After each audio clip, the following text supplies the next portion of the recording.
Hey, what do you say there, red and gold faithful? Niner nuts back. We were away for. Um, I was away, I should say, for a little bit, obviously with the bye week, and then last week's victory over the Cowboys, and this week's victory over the Buccaneers.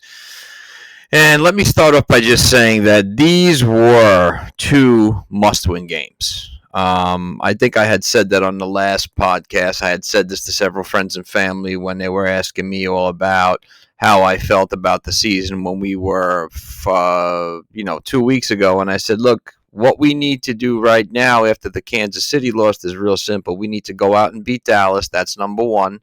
And then we need to go out and beat Tampa Bay.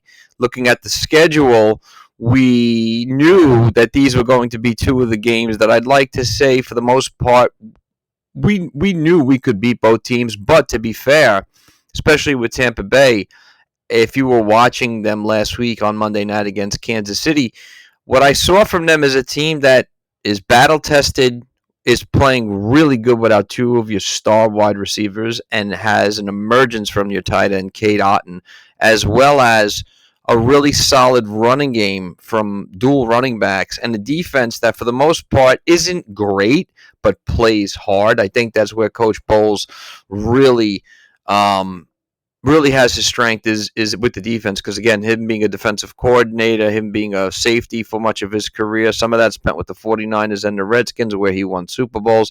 I think that is where that team flourishes, or at least that where he flourishes on the defense. But I got to give a lot of credit to them, because I was rooting for them against the Kansas City Chiefs Monday night. I don't know about you guys. I hate Kansas City with a passion. I respect them, but I can't stand them. And Tampa Bay could have won that game.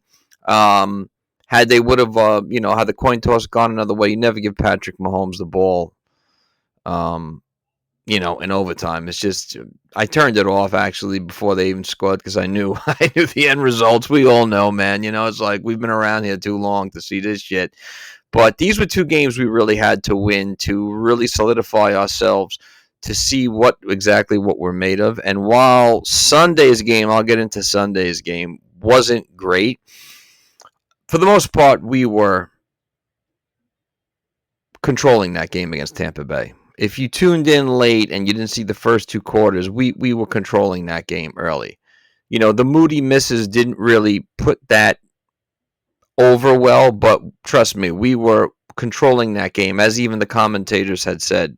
We had a hard grip on that game the whole time. So, that was the one game. But going back to the Dallas game, again, this was a very much win, a much needed win. I'm really happy that the schedule at this point, it wasn't Detroit and Green Bay. I know that probably wouldn't happen, because two teams in the same division playing against us, but we would have had some trouble with Detroit right now, because even as beatable as I think Detroit is and the holes they have on their defense, the way we were playing 2 weeks ago, I don't know if we would have beaten them.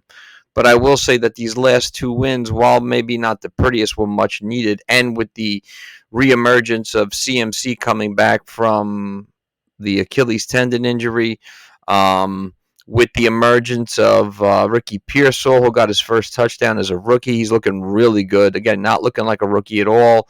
I think that we're really starting to maybe get into that place that Niners do every year when they go on that so-called run and really solidify themselves as a legit threat. As we know, they should have been doing all year long, and they were more than capable of doing by far. Purdy had his best game of the year by far on Sunday.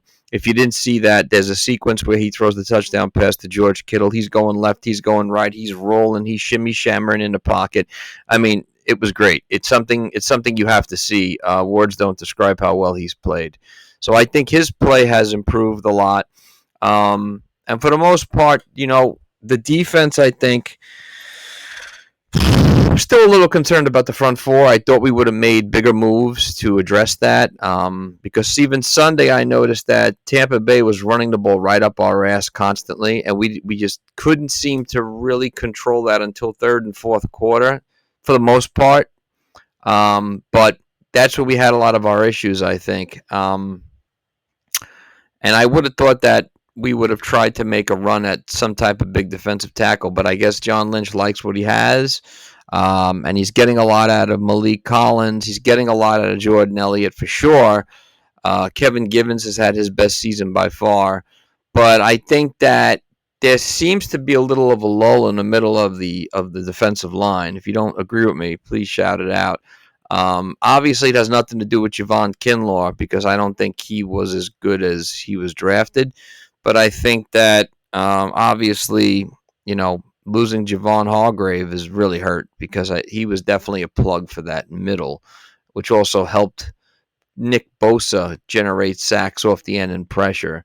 But it is what it is for now. We trade for Kalia Davis from the Texans. Hopefully that'll add solidify some good stuff for us. He's a big dude, a plug in the middle, which we need. And you know, at 5-4 right now, sitting in second place in the NFC West, one game off by the Arizona surprise Cardinals of surprise everybody, especially me this year. They're 6-4 in front of us. We're going to have to play them again. We're going to have to play the Rams again, and we're going to have to play the Seahawks again, who we have coming up this week. But let's go one step at a time. Let's talk about that Cowgirl game. Obviously, the Cowgirl season has ended. We always know that, and it always seems that I always feel we're the team that really fucking does the Van Helsing and puts the stake in their fucking overrated heart, in Dak Prescott's overrated heart, in the no running game Cowboys. If you would have told me that the Cowboys haven't had a running game this year, I would have thought you were crazy because it was always my belief that under Jerry Jones, under Jimmy Johnson, under Barry Switzer, and so on. And so even under Mike McCarthy, man, I mean, Tony Pollard's having a pretty good year in Tennessee, despite the things they definitely miss him. I would have thought that they would have went out and solidified a running back by now, even with the trade deadline. They haven't done that. They came into the season hoping that you were going to get the same Elliott back, and we all knew that wasn't going to happen. The way he used to play crash and smash football, just it's a window that doesn't last very long. And other than that, Rico Dowdell's not a bad, I guess you want to call him an all-purpose back, but definitely not as a starter. They don't have an answer. Now they signed Dalvin Cook. I mean, they're reaching big time. And it's almost painful to watch because you would have thought that a franchise that like the Cowboys, this is something you would have had nailed down. But again, you can't expect much from them because they're the same team that gave $80 million to a very overrated quarterback who is out for the rest of the season with a hamstring injury, who will go and get his fourth surgery since, I believe, 2018 to 2020. And if I'm a Cowboy fan, although I've spoken to a lot of Cowboy fans in the past, and they feel the same way we do. They're like, we've had it here. This is, or at least the ones who are realistic and objective say, we've had it here. This is absolutely ridiculous now. Like, why are we going with this guy at quarterback? Why do we not have a running back? Why is CD Lamb doing everything by himself? And I feel bad I don't feel bad, but I feel bad, I guess, in terms of going anywhere and winning. I feel bad for Amika Parsons. I feel for CD Lamb. I mean, you're signed there for a lot of money. Now you got to live with it, So I don't know what their plan is, but coming into that game, that was a game we really could not have lost. Obviously it being a rivalry for so many years, but I always feel that every time we beat the Cowboys, good things start to happen for us. I don't know why. It's just like one of those wins we need to always put us over and into a good place for the season. And they needed that win too. I mean, coming into that game, the Cowboys needed that victory. The Cowboys are an absolute disgrace this year. And we knew, anybody with a brain knew they were going to be that bad. I had said that from last year, in the offseason, telling people their roster's not that good. They're overrated. You're going to pay this guy $80 million. And again, a lot of fans who were not Dak fans didn't understand why we're going to pay this guy a whole shitload of money and go down the whole Daniel Jones route. Now you're stuck with him. So again, that's something I just don't understand on Jerry Jones's point. And again, the Cowboys have always sort of, well, I don't want to say have always sort of been known by their quarterbacks, but of course, the great Roger Staubach, then Troy Aikman. I would Tony Romo, not going to say the great Tony Romo, a decent Tony Romo, couldn't win a playoff game to save his chin. The back injuries, ever since that, I mean, there was Drew Bledsoe for a little bit, there was Quincy Carter, but there was no one that won anything since Troy Aikman. So now you would have thought that this guy who they've gambled behind, who I was a fan of when he first came into the league, Prescott, I was behind him when he first got injured with that disgusting ankle injury. But since then, to me, it's been the same MO over and over. I look good sometimes. I'm good for fantasy. I'll throw 4 touchdown passes. I'll throw for 4,000 yards. Come playoff time, I choke it up. Come a big game, I choke that shit right up. So it's not changing. And then you throw $80 million at the problem, which I really don't understand how you do it. And I thought Jerry Jones was a smart businessman, but I just don't get it. I just don't get it. And plus, like I said before, you came into this year not having a running back. So, you get what you get, man. And in that division, it's the Eagles and the Commanders. I almost said Redskins. It's the Eagles and the Commanders. That's it.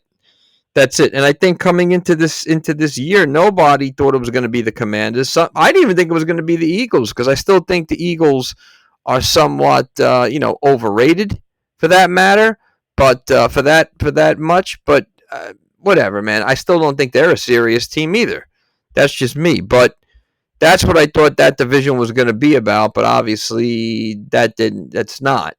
And then you take our division, which has become the most competitive division of football. But, unless you're a 49ers fan, a Rams fan, a Cardinals fan, or a Seattle Seahawks fan, you don't know that, man. You don't know that. And all 4 teams, for the most part, if they were in different divisions, depending on the division, I think they would really hold their own. Because I think all 4 of them, for as much as I can't stand the Rams, I think all 4 of them are very well-coached teams. Even Seattle. McDonald's done a pretty good job, although he has Pete Carroll's same roster that he had last year, verbatim. But I think he's done a pretty good job for a rookie coach. And all 4 teams are well coached. All 4 teams have deep rosters. The most underrated one that no one expected, like I said before, has to be the Arizona Cardinals. Jonathan Gannon has them playing like an elite squad that is taking the heads off people. And when you look at them on paper, man for man, no disrespect to them, but they're lacking in a lot of different positions at number 1. I mean, look at their wide receivers. Other than their rookie wide receiver, it's Michael Wilson, right? It's McBride at tight end. But furthermore, the most important thing about them has been the play they're getting out of John Connor and they're getting out of Kyler Murray, who, again, what I'm seeing and hearing is in the talks for MVP. And if you saw what he did to the Jets on Sunday, he totally scorched the earth with them. Fakes, runs, play action. I mean, he looks like the old Kyler Murray. And the defense for the Cardinals, while not great, is playing hard. So they're 6-4. Our division is not a joke. Our division is tough. And I think a lot of us all expected it to be this, but not to the extent that the Cardinals are playing so well at. So going back to this Cowboy game, it was one of those games I worried about. I knew we could beat them. I knew we had to beat them. I don't know. I just wanted to get this victory. I knew we needed this victory. I knew this was a make or break game for us, man. We lose this game, the season goes a whole different way. You can't lose to the Dallas Cowboys. But I liked what I saw out of Purdy, 18-26 for 260 and a touchdown. We were able. This Isaac Guriendo, man. I'm going to say it again. Even with McCaffrey back, let's go 3 running backs heavy, please. Let's just keep using these running backs as much as possible. That kid's got upside galore. He had 85 yards in that game, that long touchdown run for 19 yards, got his first touchdown. Ricky Pearsall looking like, a really solid wide receiver coming into his own. Again, I think that he's a guy who looks to me that he's been in this league before. Maybe it's because he's 24 and he's mature. Maybe it's because of his size, but he's coming on.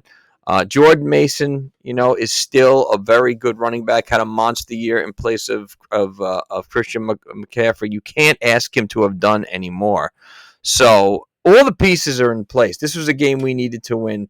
For the most part, like I said, I thought we played well. We pulled away at the end. It was a little tight for sure. I mean, you're up. We're blowing them out. And then in the second half, you allow this team to come back a little bit. the collision, I think it was Mustafa and I forgot whoever, which allowed CeeDee Lamb to be open on the Cowboys' first touchdown in the fourth quarter. Look, mistakes are going to happen. Guys collide, okay? But I was really starting to get worried. I'm like, don't tell me we're going to do this old lay bullshit again and just give this game up. I mean, thank God we were able to hold on to that bad boy. Thank God for George Kittle, 6 catches, 128 and a touchdown. In my opinion, he's, again, having another all-pro monster season. I think he's the best tight end in football, bar none. Deebo, 4 catches, 71 yards. Like I said, Pearsall had himself 4 catches. We saw Isaac Ariendo catching the ball out of the backfield. So everything was going our way in this one. I mean, Dak was 25 of 38 for 233, 2 touchdowns, 2 picks. But I don't think it was pretty whatsoever. That was just my opinion. I think he is exactly what he is. He's never going to get any better than he is. I think that's just it. Other than Ezekiel Elliott scoring that 1 touchdown, he only had 34 yards. The Cowboys have not been able to generate anything on the ground all season, which is probably what's really killing them offensively, for that matter. And again, their only real cog that night was CeeDee Lamb, 13 catches, 146, and 2 touchdowns, which came in the second half. Everything else was all business as usual for us. But Bosa had a sack. This Okwinaho had a sack. So we needed that win, 30-24 over the Cowboys at home. Put us at 4-4 and put another nail in their coffin for the season. Their season's pretty much done. And then, of course, coming into this game, thank God we got CMC back on this past Sunday against Tampa Bay. And like I said, I was never a Baker Mayfield fan. In fact, I was probably one of those guys who thought he was a bust. But I will give credit where credit's due. In the last 2 years, he has really revamped himself and become a very solid quarterback. I mean, I think he's playing. Real good football. I think he's playing smart. I think he's become well polished. It took him a little bit. Maybe he had to be in a different atmosphere. I don't know, with some better coaches. But when he has Mike Evans and Chris Godwin, I mean, I think they're a perfect fit. We saw that last year. We saw them do a lot of damage. We saw him had his best year. This year, up to this past Sunday, he was leading the NFL in touchdown passes. So that says a lot about him. And again, I think that coming off the Kansas City loss, having a short week that they had since they played Monday night, that I was hoping that was going to be in our favor. It wasn't, because Tampa Bay looked pretty good in the second half, not in the first half. And I know it was hot, and I know humid there. I think it was in the 80s, but yeah, man, I give Tampa a lot of credit. Now they've dropped how many? 4 in a row, I believe. I still don't think they're a bad team. They can still bounce back into it. But again, these are the games you need to win. The midseason, or the games against teams that on paper look so good. A lot of people had them finishing high. They're trap games. They're tough games. We've seen our amount of trap games this year in which we've beaten ourselves, and which we almost did again in the Dallas game, and which we were doing again this Sunday thanks to Jake Moody. Sorry, that's the truth. But they say great teams win. Great teams find a way to win. We found a way to win the last 2 weeks, so I got to give us that. Now, like I said, I hope that's a surge in the right direction, because I believe that if we can go on a run right now, we got to knock off Seattle this Sunday. That would make 3 in a row. And then we know, we play Chicago. I forgot the schedule verbatim. We do play Detroit. We do play Green Bay. We do play the Rams again, and we do play the Cardinals again. So nothing is easy, but that the Detroit game is going to be the one to keep your eye on. Because my biggest fear is that we go into that game, no matter what our record is, and we don't have a good day by far. That's going to tell us a lot, I think. The good thing about this team is we haven't gotten blown out at all this year, right? We've been in games, we've given up games, but we really got to find a way to put 7 rather than 3 on the board when we can, which takes me to Sunday's game against the Buccaneers. If you did not see that game, like I said, we were in control for a lot of it. I thought that we really had the grip on them. I felt good about it. I thought with McCaffrey back, we were running the ball well. Everything looked like old hat. He looked like he never missed a beat. Offensive line was doing a really good job. And, defense for the most part was shutting down Tampa Bay. Obviously, they're without their two key wide receivers, but still, we were in control until the fourth quarter, and it just became a thing. Ricky Pearsall gets his first touchdown, 46-yard pass from Brock Purdy. Go back and watch that play. Beautiful pass, beautiful catch. Nice little dance by Pearsall at the end. Jake Moody makes his first field goal of the day, 10-0. We go into the halftime up 10-3. We weren't giving their offense shit. And then the second half started, right? They get back on the board for the touchdown pass to Rachaad White from Baker Mayfield. Rachaad White's a hell of a running back, by the way. They tie it at 10-10. Moody makes his second field goal, 33 yards. Now, Moody also missed 3 field goals, in case you're living under a rock. He missed 3 field goals. Does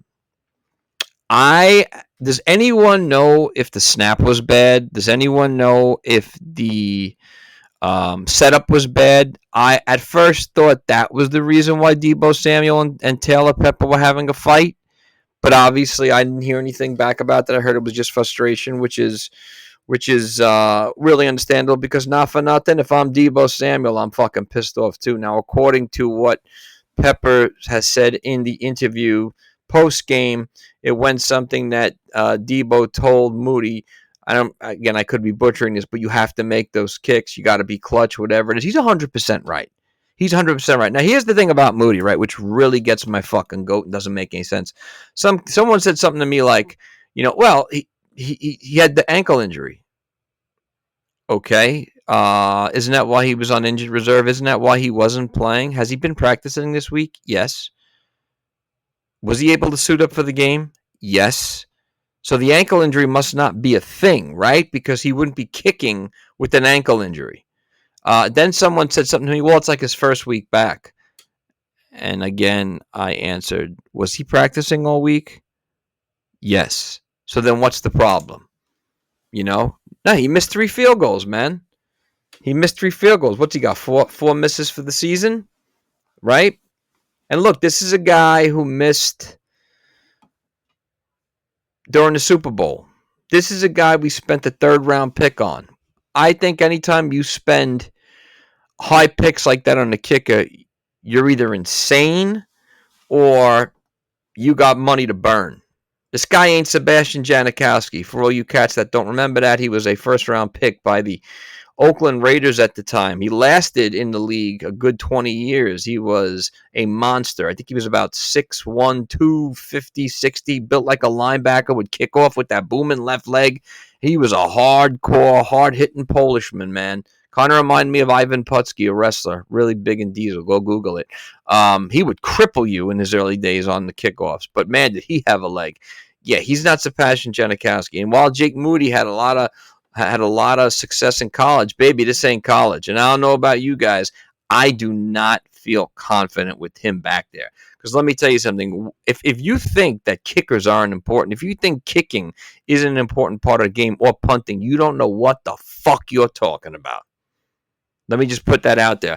Because punting and kicking are two of the most strenuous parts of the game, is 2 of the most important. First of all, punting. Thank God for punters like the great Andy Lee that we had in the past. And so many great punters in football. When you are a punter, you have the ability to pin an offense back, hopefully inside the 20. Drop that ball right inside the 20. With the way you kick it, velocity, whether it's going straight, whether it's going high. I mean, punting is almost like an art form, man, to be really fair. So when people really say that kickers aren't important, it really pisses me off. And then you get place kickers, Look at history, man. Yeah, place kickers have missed, but let's face it, Jake Moody's not Morton Anderson. Jake Moody's not Gary Anderson, or not yet. He's not Nick Lowry or any of these great kickers who, yeah, they missed occasionally, but they were clutch. These are clutch kicks he needed to make on Sunday. He makes those kicks. We win that game, what, 26-29, 32-20. It's a totally different game. You have totally taken the air out of the, no pun intended, Buccaneer sail. Well, pun intended, because I'm a big Pirate fan. But you wouldn't have given them momentum. In the fourth quarter, they were surging. I was worried they were going to score on those last couple of drives, man. Thank God the defense stepped up again, and Baker Mayfield threw 2 incompletions. But second half was tight. Bucky Irving gets that touchdown, 12-yard run. During that sequence, if you weren't watching, they were running the ball right down our fucking throats, and we couldn't stop that shit. That worries me. We came back down the field with a nice drive. Kittle from Purdy, like I said, for that beautiful pass. I don't know if it got like play of the week or if it's been highlighted so much, but it's an absolute astonishing play. Please go back and watch that. Chase McLaughlin on an 11-play, 58-yard drive ties the game 20-20. Chase McLaughlin was an ex-49er, by the way, for a brief time. And then, of course, I was hoping that Moody would be able to get his last shot because I called that in my house. I said he's not going to make the third one. I knew he was going to miss the third field goal. First and second, I expect, but I also knew that he'd be okay with the last. Get him back on the field, redeem yourself, good. But he almost fucking missed that one, too. Let's face it. That shit was tight. In the words of Tuco from fucking, Breaking Bad. Tight, tight, tight. That shit was tight. Had me standing on my tippy toes and shit. And we get the win 23-20. And as Coach Shanahan said, maybe it wasn't the prettiest. Maybe there are things we could have done. Speaking of Coach, he was pissed on Sunday with those field goal misses, and he should have been. A win's a win. Here's the question. Do we keep Moody? I say no. Or I say get Anders Carlson back, get him on the practice squad, and go with 2 kickers all fucking season long just in case, because we cannot have this shit. We can't have this shit. I know Anders Carlson signed to the Jet practice squad, but I'm pretty sure we can get him back because they weren't using him on Sunday, the Jets. They were using that other guy, Spencer, some shit. I don't know. Just looking at some of the stats from this game, some of the more important stats that I felt were I didn't like that Purdy got sacked twice, but the coverage was nice. 25-36 for 353 and 2 touchdowns. He was actually sacked 3 times. Purdy's best game of the season by far. He was very in control. Baker, we held at 18-29, 116 yards and a touchdown. Oh, the difference not having Mike Evans and Chris Godwin makes, right? Here's the concerning part. Bucky Irving, 13 carries, 73 yards, averaging 5.6 per carry. That's concerning. Okay? And a touchdown. And his long was only 14. We controlled their pass game, obviously, but I was a little concerned with that running game. We have got to tighten that middle up on the defensive front. McCaffrey had a modest game. I thought it was a solid game, though. 13 carries, 39 yards, and a whole bunch of receptions. Again, just getting him acclimated back to the offense. And it can't be easy when you come into Tampa Bay and it's really hot out. Dehydration. I was worried about that with his muscles, but, having him back is just so well needed. Juwan Jennings, 7 catches, 93 yards. Again, having a monster season. I think he has 32 catches now for the year, leading. Kittle actually leads the team. Ricky Pearsall, best game of the season. 4 catches, 73, and a TD. His first of the year of his career as well. Christian McCaffrey, 6 catches, 68 yards. Makes all the difference in the world. And Deebo, 5 catches, 62 yards. Another good game for him. And Kittle, 3 for 57 and a touchdown. Kittle's on his way to another Pro Bowl, to another All-Pro. In my opinion, tight end of the year. Fuck Travis Kelce. It was a great win, man. Let's look at that defense. Fred Warner once again leads the way, 9 tackles. We did get a sack from Bosa. Bosa really should have had 2 sacks. If you saw the sequence where he held on to Baker Mayfield's arm and couldn't bring him down, it was really interesting, but I think they were making a little bit too much out of it. Tom Brady made a good point saying that Bosa probably didn't want to pull him down and risk getting a roughing the passer penalty at that point. Malik Collins had a sack. Malik Collins had a monster. I think has had a monster season for us. It's been a little bit subtle, but I think it's been really, really good. I'm really happy with him. But I still think that defensive front, we need to tighten it up big time. Why I don't see any TV shows, ESPN commentators talking about this guy is beyond me. Diamador Lenore, a.k.a. the Hyena, had another great outing Sunday. If you saw him tap that ball away towards the end in the back of near the back of the end zone, another great play by him. That guy is playing his balls off, man. He is a corner who really gets up inside the wide receivers and obsessed. I mean, he gets physical. He's a good tackler. He's really good man-on-man coverage. I think he's really emerged as one of the top corners in football, bar none. So I always feel confident when he's in there, man. And I think he's always able to have the ability to make a play. Malik Mustafa had another nice outing. He's another guy who I think is just coming into his own, starting to look like a veteran who's been out there a little bit. Kind of a throwback. Reminds me a little bit of a Tony Parrish, the way he hits. But again, a win is a win. A win is a win is a win is a win, and that's not going to change. So we knock off Tampa Bay. Looking at some of these team stats, there was some concerning ones, as I've said before. When we hold teams under 100 yards on the ground, for the most part, we win. And this week, although my analysis was proved wrong, because I believe, let's see how many running yards the Buccaneers had 110 yards on the ground. So therefore, I am incorrect.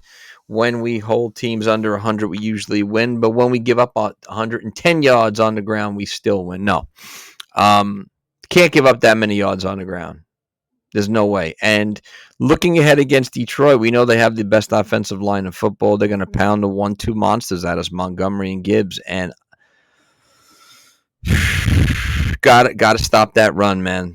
Got to stop that run. You got to put your foot down on that run, man. You can't let them run away with it, because that's what they're going to look to do. It's not even Goff that's killing people. It's the running game. That running game really sets him up. We only had 75 yards on the ground Sunday, by the way. 6 penalties for 49, still too much, but it's a lot better than 8, a lot better than 9. A few of those penalties were absolute nonsense that came at the end of the game. Shouldn't have happened, but like I said, it's a victory. We held them. We topped them 31 minutes to 48 seconds in terms of ball control to their 28-12. And we got the dub. That's all that matters. All that matters is that you get the dub. So, upcoming of the Seattle Seahawks, that's a game that I think is another one you definitely got to win, because it's a divisional game. It's a team that's starting to go in the wrong direction. We had their number last time, but you got to knock them off and stay at 6-4. Arizona has a bye week, so if we get this win this week, we are both tied for first place. The Rams lost last night to the Miami Dolphins. Thank God. That was an absolute horror of a game, by the way. The Rams, 1 week they look good, the next week can't score a goddamn point to save their lives, and it's not like they don't have any weapons. I mean, between Puka Nacua, Cooper Kupp, both just came back from injury. Kyren Williams is a very underrated running back, and Matthew Stafford. I don't know how that's possible, but I don't know. All I know is we really have to put these teams away earlier. And later on, put the nail in right, put the stake right in their heart, man. You can't let these teams come back and hang around. You just can't. Especially what we saw against Dallas. Some of the mishaps and mistakes were ridiculous. Thank God they're a shit squad of a team, or they could have, found a way to got back in that one. Even Sunday, right? The three missed field goals. That's nobody's fault but Moody's. You can't have all these things happening to you at certain times and expect to get back to the Super Bowl. It doesn't work that way, man. Hey there, Grizzar. What's up, man? Thank you guys for being on the live feed. Nah, they'll be all right, dude. 5-4.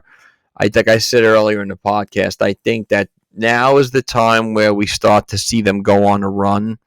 And if they can get another win Sunday, you're 6-4. You're looking pretty good. You got McCaffrey back.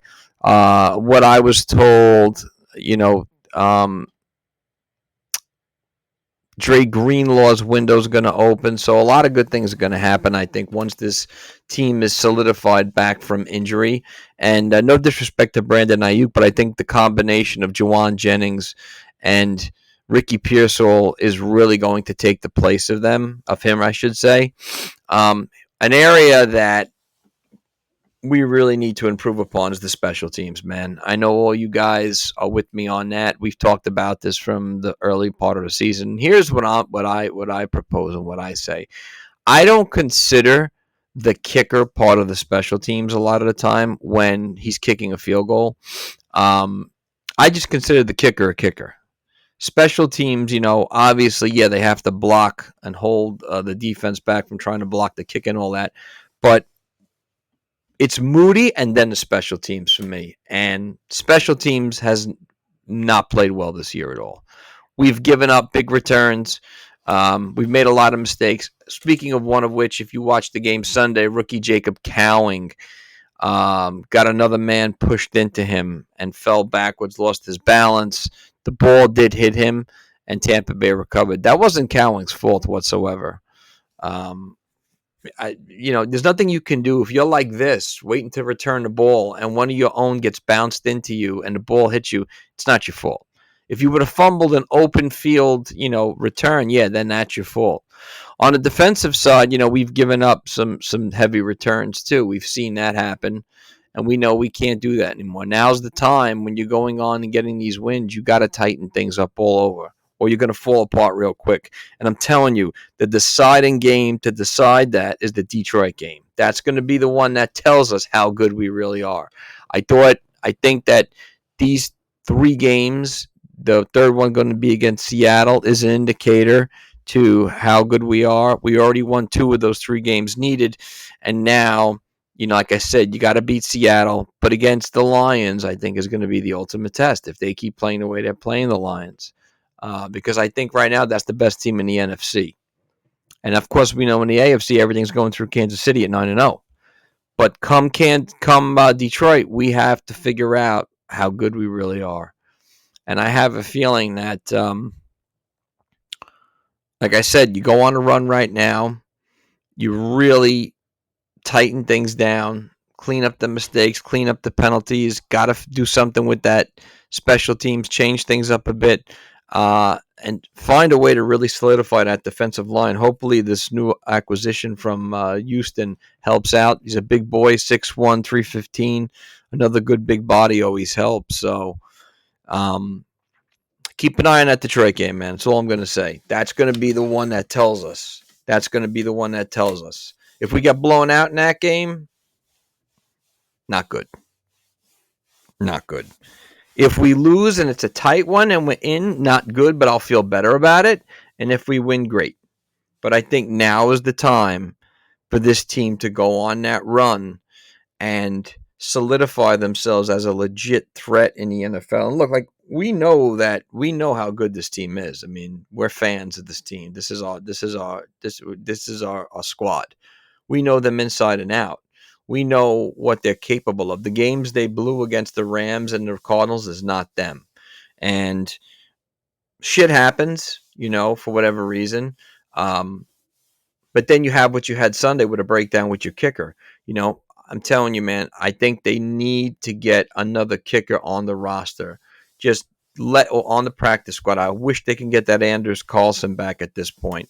Or calling Robbie Gould. Can you please pick up the courtesy phone? I don't care how old you are. Because we you can't depend on Moody. Can't depend on him. I'm sorry. I don't know if I'm the only one that feels that way. I don't think I am, but you can't depend on him. He missed 3 fucking field goals. He almost missed 4. I thought he would have been cut on Monday morning. I don't give a shit if he made the game winner. That was a tight one. Had he would have missed 4, I'm a GM. I'm saying lights out, party's over, baby. Or I thought we would have at least been looking into kickers and trying some out. But I don't know. Hopefully, I'm sure Lynch has something up his sleeve. But Seattle Seahawks, first things first. Get another winnable game. We beat them once this season before. Not an easy team to beat. Lots of talent. By the way, yeah, he's failed when you needed him. Look, Moody's got the talent, man. Moody had a monster college career, but that doesn't mean shit when you get to the NFL. We all know that.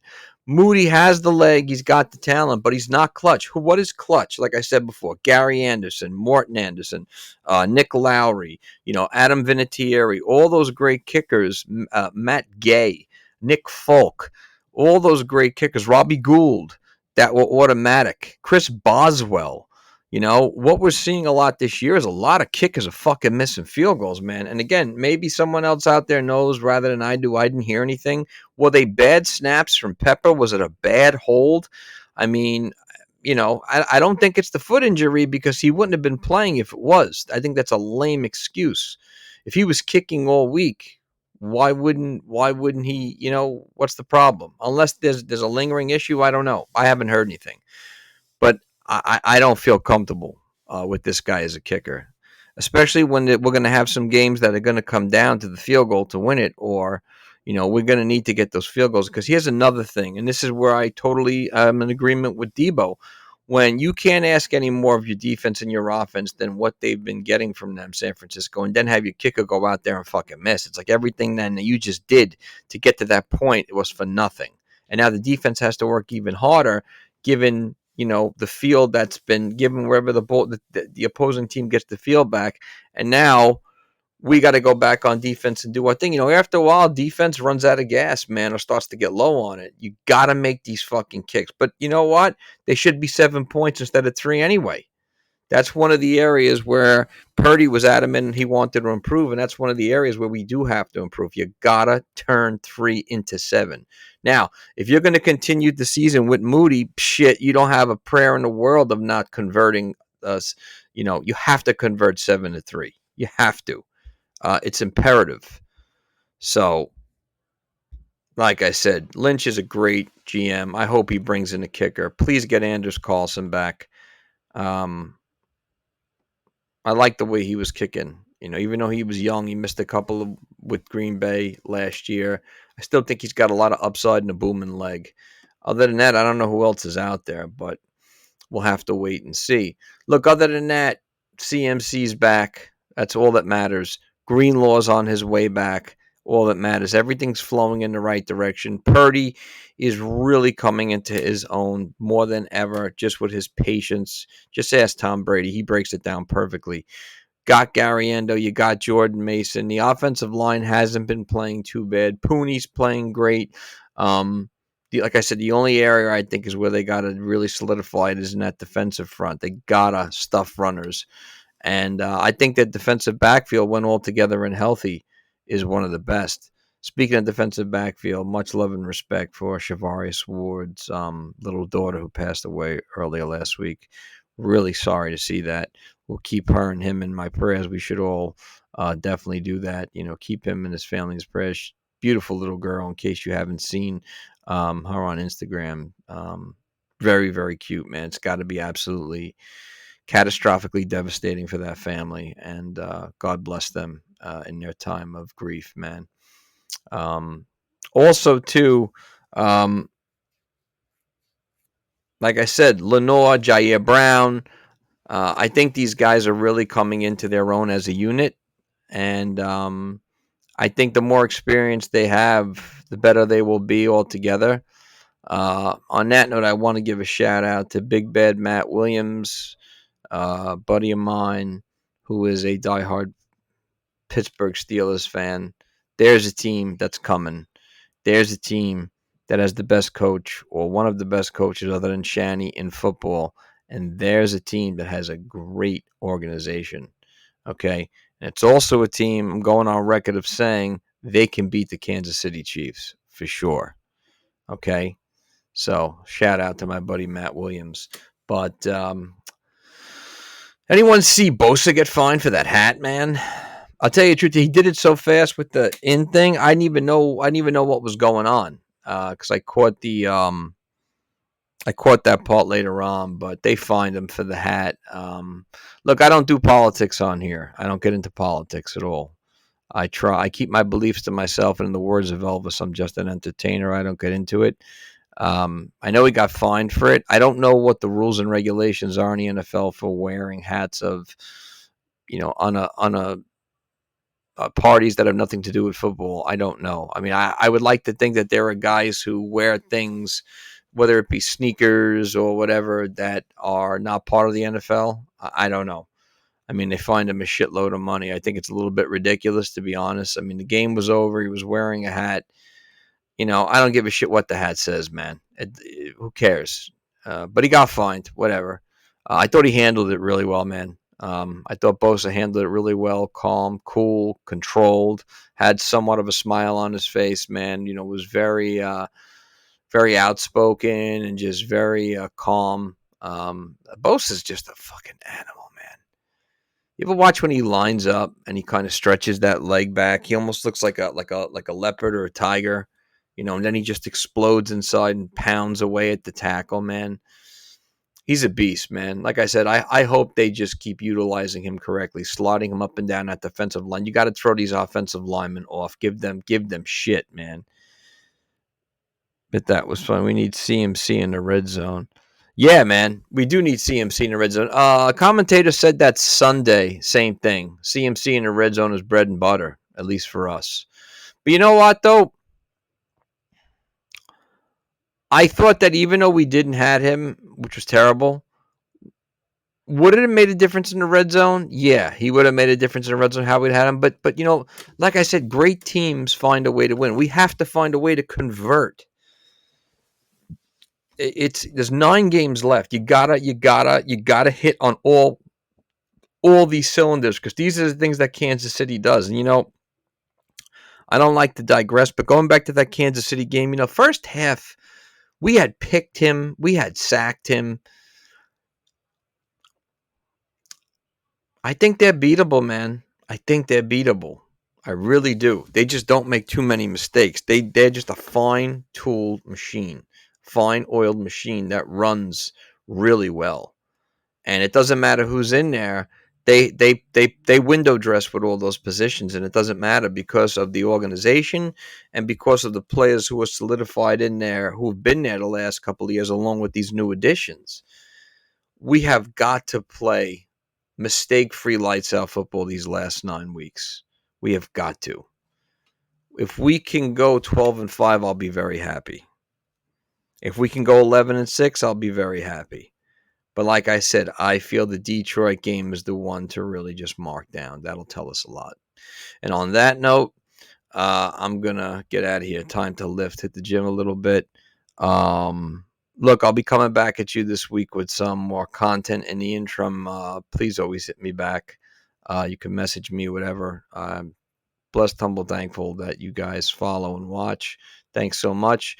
Hey, man, got to get this win against Seattle. That's not a bad team.